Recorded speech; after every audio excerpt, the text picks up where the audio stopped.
Hello one, hello all, it's the gothiest ghost of them all. Well, pinkest ghost of them all. And I'm doing an album review of Nicki Minaj, Pink Friday 2. And I'm not doing this alone. I have with me Jeremiah. Jeremiah, how you doing, man? I'm good. It's good. It's good. Before I get into this, I just want to say I've always respected Nicki as a legend. Like, I feel she is responsible for a lot of artists who are doing this today, who have like the Barbie aesthetic, the kind of like, I would say like fairy tale aesthetic that Nicki has like brought. And I feel like she did that with Pink Friday. Because if it wasn't for Pink Friday, a lot of artists wouldn't be doing what they're doing today. Like, I don't think Doja Cat would have the aesthetic she does. Also, if I recall, Rico Nasty even said like Nicki Minaj was like one of her influences. The thing about Nicki Minaj and being influential is I would say a lot of the people, newcomers don't want to be her, but they want to be like her. More so saying she kind of makes it look like it's easy to do, like be in the industry. She makes it look easy, but it's not. And so when the newcomers, they come in, I feel like they're not ready for all that it really has to offer them. Yeah. And it's interesting you say that too, because the My Life track, like, she kind of shows that within that. You know what I mean? Like, how she just wants to live like a regular life, and she doesn't really want to be like demonized for like the choices she makes. Exactly. Yeah. And I think that's pretty commendable, because I feel like that's like her like down to earth moment. But like, we'll get into that. One thing I've always liked about Nicki was like her vocal variations, like how she's very animated when it comes to like her flow and her delivery. Yeah, how she can change up her voice in a split second and change it right back. Yeah. Or go to another accent, or just, her flow is actually really great with that. Like, I do have, because I did go back and listen to Pink Friday 1. And I felt like one of the only reservations I've had wasn't necessarily with her, but sometimes like the synths she uses, they do sound a little dated. But on her new album, you're saying? On her new album, you're saying that? Like, the first album. Oh, okay. If like you go back to listen to it, you're like, yeah, it does kind of reek of that, like. Oh yes. Yes. But I wouldn't like say that's her fault though. You know what I mean? Like, she didn't produce those tracks. Right. She didn't mix those tracks. But like, I do think like her first one is good. However, I don't think a lot of the tracks like on here really follow up with that. That was a big thing for me too. I mean, getting right into it, it was difficult for me to listen to it my first time, because I mean, if I'm being honest, I was kind of expecting something completely different. Right. And I'm not saying, we'll get into that too, that the album didn't give, but it was different, and I had to listen to it a few times to really sense what she was, trying to get her point across on the album. And also at the same time thinking to myself how it followed, the first Pink Friday. Right. I mean, it's almost a 15-year age difference between the two albums, and she's aged a lot in that time and matured a lot and became a mother, and she's released other albums, and so I wasn't really expecting for it to sound like the first one, but I was expecting a little bit of that. Yeah. See, I think that was like my problem too. It's like I expect kind of like because like her first one, it's kind of like that movie type thing where the first movie you want to correlate to the second movie. Right. And that's what I really thought she was gonna do that, but I mean, I wasn't upset with the album. So okay. So now we're getting into tracks, because we've led you on long enough to not get into the tracks. Okay, but let me ask you this. What did you think of the opener? I didn't like it at first. Okay. I did not like it at first. I didn't also understand it at first either. Okay. And so, like I said, after giving it a few listens, I was able to dissect the words a little bit and start understanding what she was saying. And it's easier to like a song too when you understand it. And so once I started understanding it and listening to it, then I'm like, okay, this isn't too bad. And with that, I feel like with the opening track, she was expressing a lot of guilt. Yeah.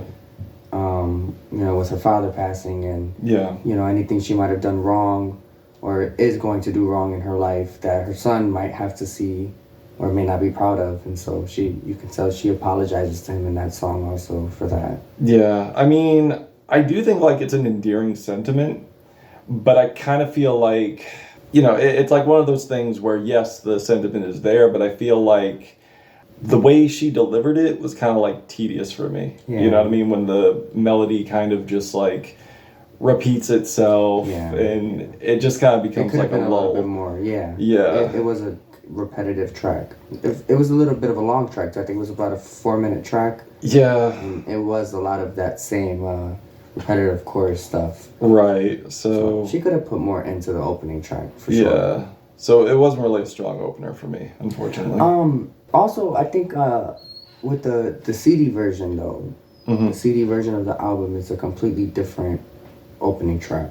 Really? And so if we're talking about digital, we're talking about Are You Gone Already? And CD wise, I think the opening song on a CD is the Memory Song. Okay, so I think the Memory Song is the last song on the digital album. Yeah. She made that the opening song right. on the CD. And so there's only 10 songs. She only put 10 tracks on the CD. I was confused myself. I don't know why. There's only 10 tracks on the CD version. Oh, wow. But so shit, I'm gonna have to listen to that then. Yeah. But yeah, because I reviewed like the digital. Yeah, I also listened to the Okay. I think like there's also like a lot of nods to legends that she does here, even though I don't think it lands well half the time. If you would like to do like comparisons, Barbie Dangerous. Like, have you heard Notorious Thugs? I haven't heard it. I know it samples it, and I haven't given that one a listen. Okay, so to be fair, like I know like why you would like that song, but for me it was kind of like I know like she wasn't like copying, but I don't think she really did like that interpolation like justice. And also that 111 Angel Numbers was kind of cringe. Yeah, did you think so? Yeah. It's like if you said that like in a cipher, like you think people would go like, oh. It's so funny. I felt some type of way about that line too. Yeah. But let's get into the highlights. Because there are a few highlights. I do like Fuck the Club Up. I think that's a fucking banger. I love like the booming, vibrant bass. I do like the beat of the song. I haven't really gotten myself into I don't know. I can't seem to get into it. Oh wow. I can't. I'm gonna be a barb for life, and I'm always gonna, even if I don't like a song, force myself to like a song, and that's just how it is with me. Yeah. It's because, and that's how it is. I'm really, what's the word? I critique her music really hard when she drops it. Okay. And so I'm real quick to say I won't like a song when I first hear it. Mm-hmm. After a few listens, and I'm like, okay, that's not too bad. And then before you know it, I'm like, wow, that song's great. And so I'm not saying right now that I won't like Fuck the Club Up. Yeah. But right now as we're doing this, it's not one for me. Okay. It's not a banger. That is fair. That's fair. But also, like, as I alluded to, actually, I didn't mention this. Some songs on here sound kind of like unfinished. Like how you get like a verse and a hook and then just kind of like ends. Yes. That really quick songs. I don't know. I have a question for you real quick. What did you think about the beats of the songs? Some were hidden, some weren't. Or the ones that sounded like, to me, they sounded like beats you just got off of YouTube and just put some gimmets together. Okay, so we agree on that. There's right, like you said, there's some highlights in there, but I feel like with her previous albums, the beats were more focused on her flow and not her trying to rap over Yeah. the flow. Like I feel like with her previous projects, the music went with what she was saying. Right. Now I can't put the sound of the music with the words. And Exactly. so that's how I felt about Fuck the Club Up. Like, okay, like her verses, it's fire, but like the background music, and I'm actually talking about the instruments that they're playing, you know, with the keyboards and the sounds and stuff. It doesn't, it's not clicking to me, you know? Yeah, I mean, it's hard for me, like, with this one because I don't think it really has much of a direction as Pink Friday did. Exactly. So on this one, you're kind of getting it's a lot what you're of getting. different genre. That's what I was also thinking to myself Yeah. too. Is there's a lot of different types of flows on the album, and so you're not. It's a lot of different everything, and so you got a lot of singing, you got a lot of rapping, but it's not just focused on one type of, you know, right setting. Like she's kind of like all over the place on the album. Yeah. And that was one thing like I begrudged it for, you know, because like for me, it's like you could have like a great flow, you know what I mean? You could have bars, but for me, focus goes a long way, or duration could go a long way, and like what are you doing like with that duration of time? And on here I think she just delivered like a bunch of like either unfinished songs or a bunch of songs with like weak production. Some seemed rushed. Yeah, some songs seemed rushed to me. like Beep Beep. I love that song. I love it. I love it. And it's like, I think it's like a minute and some change. Yeah. It's still great. I think it's still great. Even with 50 Cent's verse on it. Have you heard that one yet? Oh God, no. There's one, she released one with 50 Cent on it, and it's only like 2 minutes. Does he, But they're both, I mean, they both delivered on it. Okay. I mean, she doesn't change, she doesn't say anything different. Yeah. So when you think about that, you don't have to think, she doesn't say anything different, but he definitely got on there and said some shit. Okay. Yeah, because you for definitely have to me, give that a listen. I'll try. It's like with 50. There's actually two okay. more songs I think you didn't. I actually just listened to them today. Okay. It's the Beep Beep with 50 Cent, and then she also did a song. She dropped one with Keisha Cole and Monica. Oh wow. Okay. That was for the album, but she didn't get to put it on the album, so she just dropped it. Oh, okay. I'm gonna have to check those out. So this is kind of like, in a way, like her Scary Hours. Oh yeah. Yeah. Yeah. Okay. But I did love that song she did with J. Cole. Oh my God. Like, that's my favorite.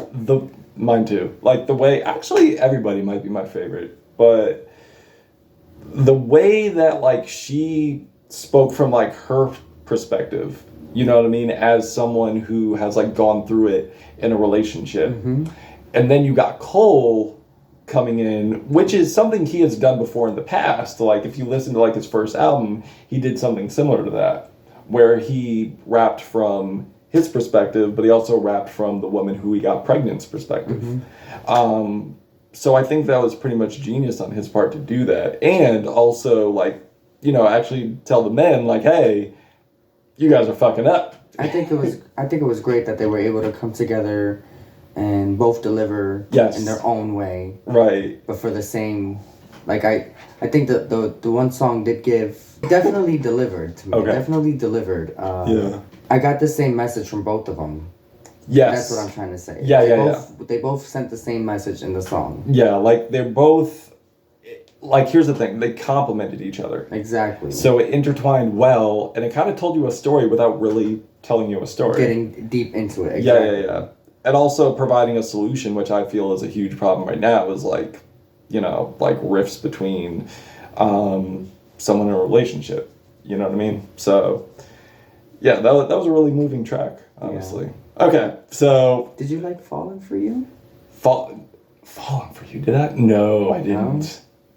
No? I thought her vocals were kind of annoying on that one. Like, falling for you. Like, falling for you. Yeah.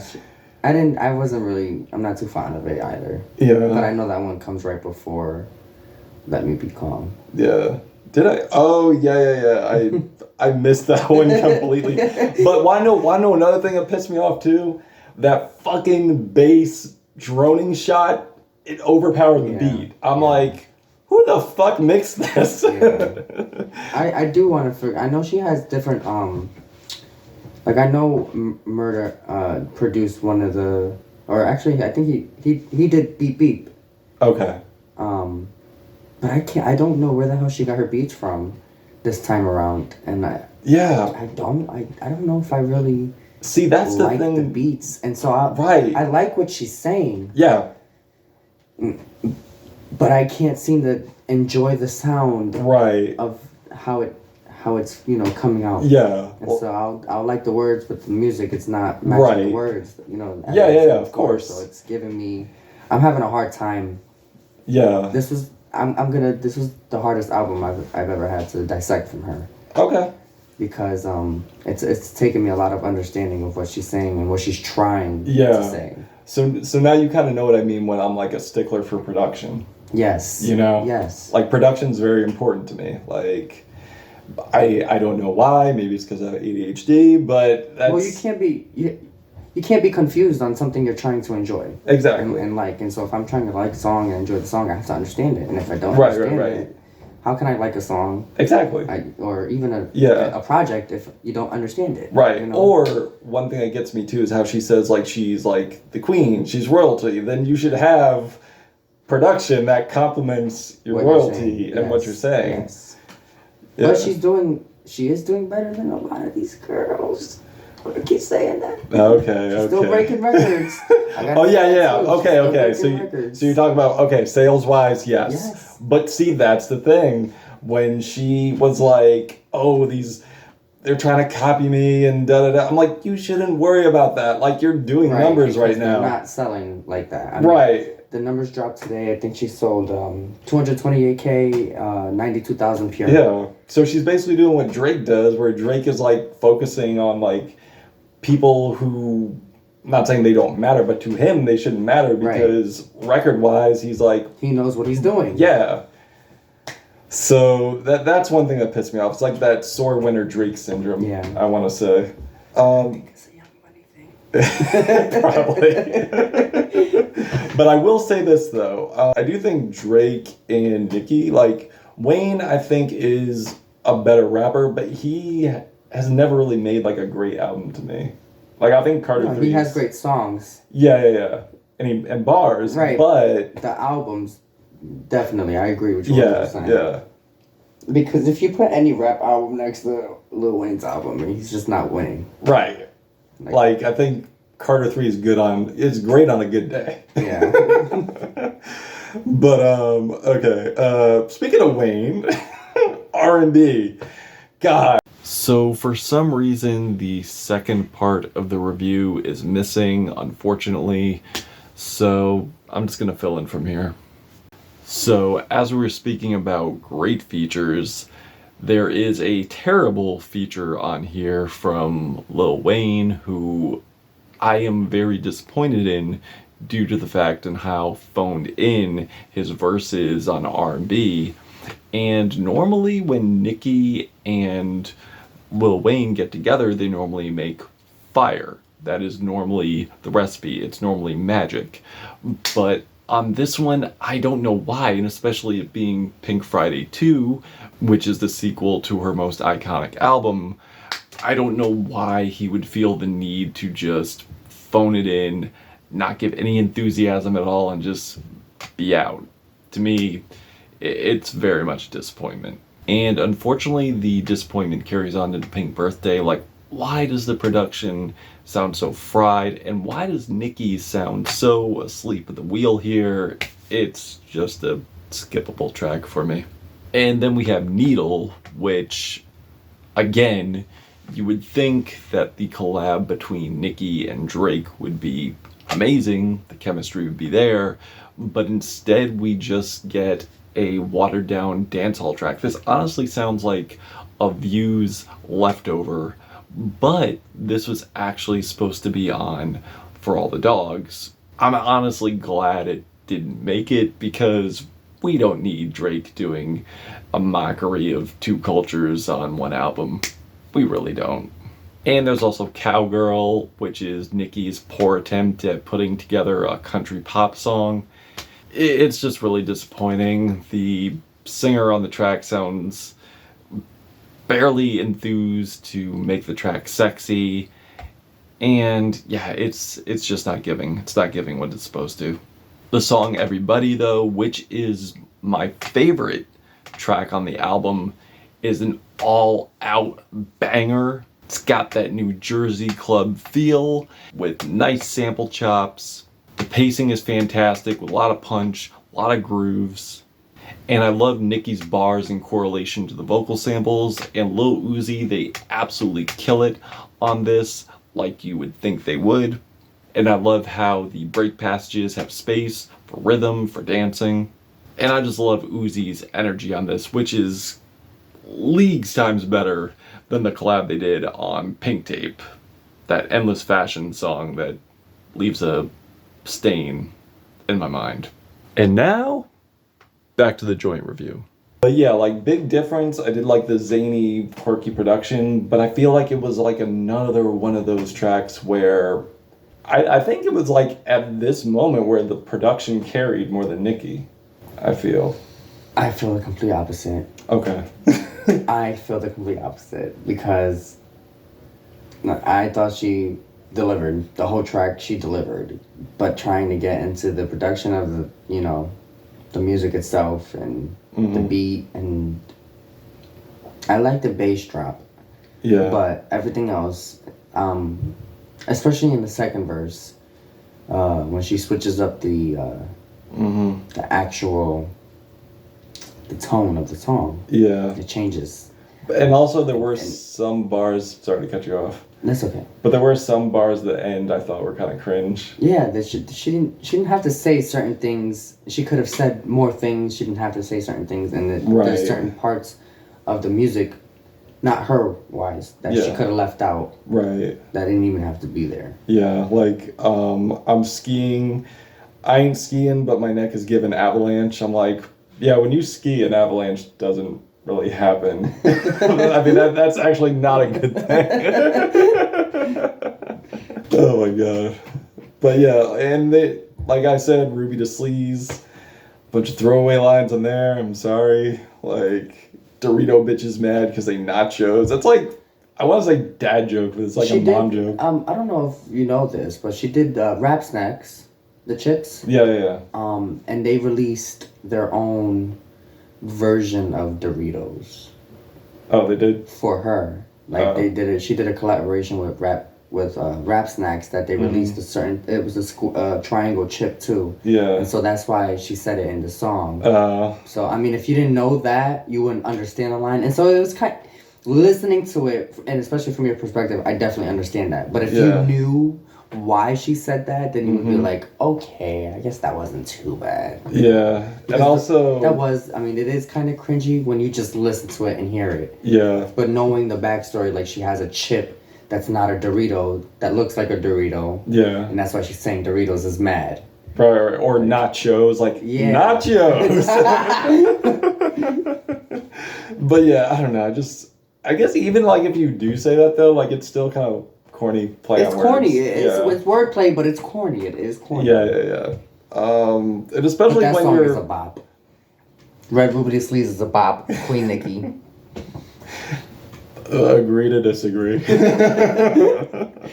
Okay, and like that vocal passage was kind of weak too. Like, I feel like a lot of the samples here just sound kind of tacked on.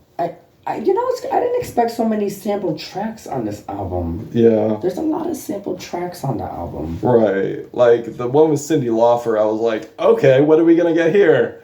That was great. Yeah. I loved it. Like, because here's the thing. It's like... It gave me Super Bass. Super Bass is a good song, but she's not as projecting as Super Bass, which is what I wanted, because I'm like, Nicki can project. Yeah. But she kind of just, like, played the vocals down when girls just want to have fun. It's a very outspoken, anthemic song, and a very fun song. And I didn't get that. And then the fucking Cyndi Lauper samples sound like she was singing from a fucking well. Like, if you, like, pay attention to, like, the reverb, or, like, a tunnel, like, I'm like, what are you doing? Not as bad as... loves that song. Oh, what's up? He loves that song. Oh, The Sydney Lauper song. yeah, that's It's a good song. It is. It's a great song. And that's why I'm kind of disappointed that it didn't meet up to that. But not as bad as when Eminem tried to sample Zombie and a bunch of other songs off Revival. So I'm sure you heard that one. I don't really mess with Eminem after. Yeah, he's gone down a very mid to trash path. They all do at some point. It's so sad. That's why I think some should just should just tour. Yeah, And not really put out albums anymore. Yes, you don't. If we're being honest, you don't have to release any more music. Right, she could just tour. She could just Yes, and be good. Still make money. Yeah. However, I did like the sample of Blondie's "Heart of Glass." Yes, that was a good one. And That's which My Life song. Yeah, which we were alluding to earlier. I think melodically, Nicki was in her bag. I think that she does hold confidence, you know what I mean? Like, she knows that she is the queen. And she's also, tired of people demonizing her and just, being, in her face and not really treating her as, a person. Not being treated as a person and being treated like a celebrity. Like, she's trying to differentiate that. And it's just her basically saying she's in control of her shit. You know, it's her life. She can do what she wants. And I do love the ticking beat on here. I do like the thumping, melodic bass. I feel like the melody has the bass has melody to it. And also she's, I feel, earned that spot. Like, she is a trailblazer, you know? Even though I'm not the biggest fan of her, I could still respect her for the path that she's led for other artists. And if it wasn't for her, again, they probably wouldn't be doing what they're doing. Right. Probably my least favorite track here, Nikki Hendrix. I didn't think they had any chemistry at all. I actually felt sleep induced listening to that, honestly. If I'm being honest, I didn't understand a word Future was saying. I just could not get. I did like Nicki's part of the song. Yeah. I think her vocals were actually really good on that. Yeah, because if we're gonna contextualize Future, when she goes when she switches, I think it's only a quick version, but she goes from a high pitch to well sorta. Yeah. You know, I thought you were smarter. Yeah. I like that sound that she was given there. You know, but then she goes back to that high pitched different tone, and I don't. Yeah. The song definitely wasn't a banger. It's not going to be a good song in the long run. Right. And also, I know that song was a vault song. Okay. They created that song 6 years ago.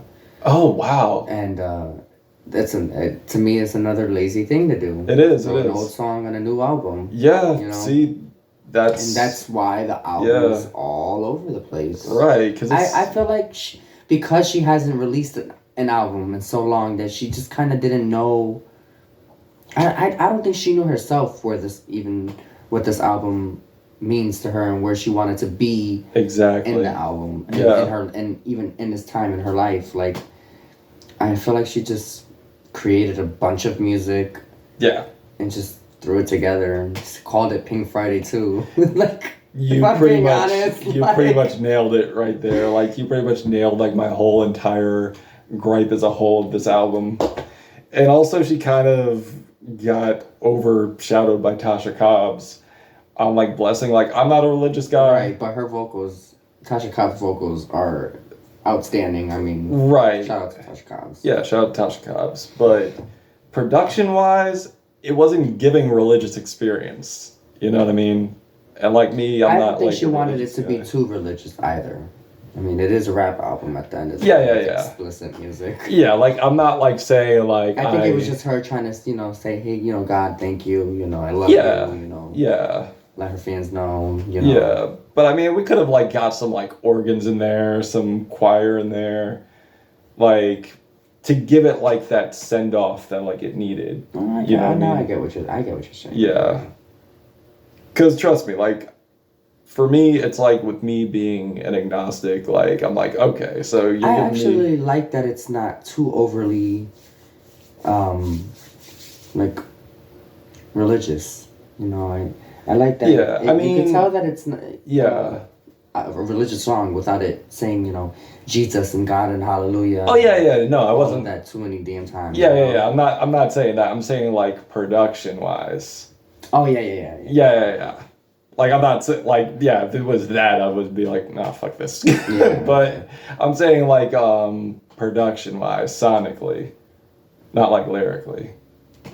And last time I saw you, I thought it was just a very weak attempt at like indie pop.